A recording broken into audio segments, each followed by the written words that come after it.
What's up guys, it's Bucky. Welcome to your 15th Java tutorial, and in this tutorial I'm going to be teaching you guys how to use methods with parameters.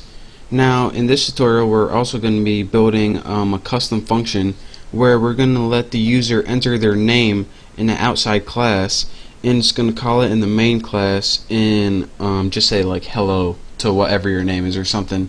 So if that sounds complicated, then I'll follow along and I promise I'll make it easier. It's probably easier just to see than me to even say, so follow along. So again, we have our main apples class with our main function or method in here, and we have our outside tuna class with the method that we call. So let's go ahead and clear everything out of your public class tuna if you have anything in there, because we're going to be adding a new method. So go ahead and type as I do, public void, and we want our simple message again. And instead of just adding empty parameters, this time we needed to take an argument in our parameters, and let's go ahead and make a string variable and call it name. So again, anytime you have something in your parameters, it's called an argument. An argument or extra parameter data is pretty much any extra information that the method needs in order to work. So let me show you guys what this method actually does, and you'll see why it needs extra data. What it does is just system out print line. It just prints on the screen hello, and then it prints the name. So if you don't have a name, it would print hello and nothing. So again, an argument is any extra information that the program needs to run. So again, what this is going to do is print hello and then your name. So before we use it, we need to do a couple stuff to our main function. Of course, to enter our name, we need to import the scanner, or else we have no way of importing data to Java. So go ahead and import java.util.scanner, and this is going to allow us to use a scanner so we can give information to our program. Next, we need to make a scanner object, so let's go ahead, scanner, name it input, new scanner, and I believe that I taught you guys how to do this in the last tutorial, so you should know what I'm doing. System in, and that's that for that line. That makes that we can use the scanner. Next, go ahead and do what we did last time and create a tuna object so we can use this object to get the information from the tuna class. We just need that empty parameters.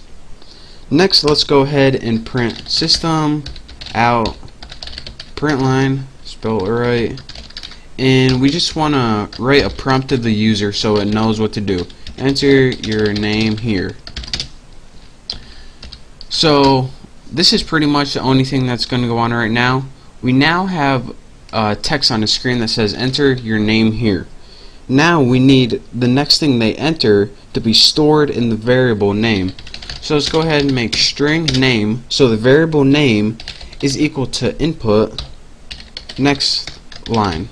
And I told you guys how to input integers using the scanners. Anytime you want to input a string, use this next line method. So again, anything that the user enters is going to be stored in the variable name.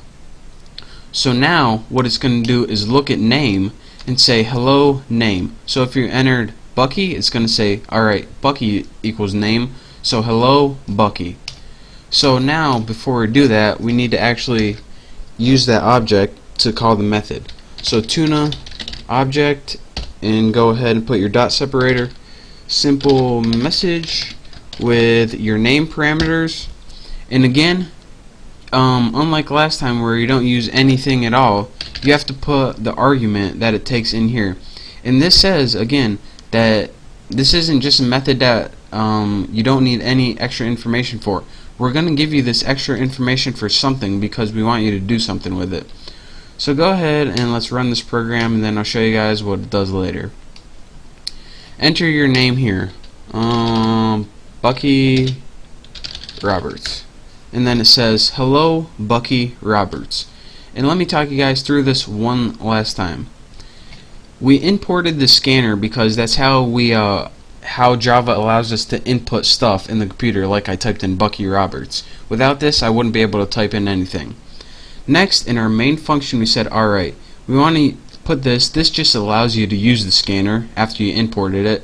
We next made an object because without an object we can't use anything in this class, as I taught you in the last tutorial. Next, we just put a prompt on the screen. We learned this like in the first tutorial. Just showed what we needed to do. Next, we put, alright, we have a variable called name. We want this to be equal to anything we type in, and that's so if you have different users that are using this program, it doesn't just type the same message. You can use it for a bunch of different users no matter what they type in for their name. Next, we said, alright, in the class Tuna, use a method called SimpleMessage that takes an argument of name. So it's going to go look at all the classes, find the one called Tuna, and find the method that's called SimpleMessage, and do whatever it says to do. And what this method says to do is say, alright, take a variable called name, which we already had, we just gave it to it, and then just print out hello, whatever the name is. So it says, alright, hello, Bucky Roberts. So that is how you use a method with a parameter, and that's what parameters do. It's just an extra bit of information that you might need to run a program. So again, that's your quick tutorial on how to use methods with parameters in a different class. So thank you guys for watching, and don't forget to subscribe to my channel for all my latest videos, and also check out my contests. So again, thank you, and I hope to see you in my next tutorial.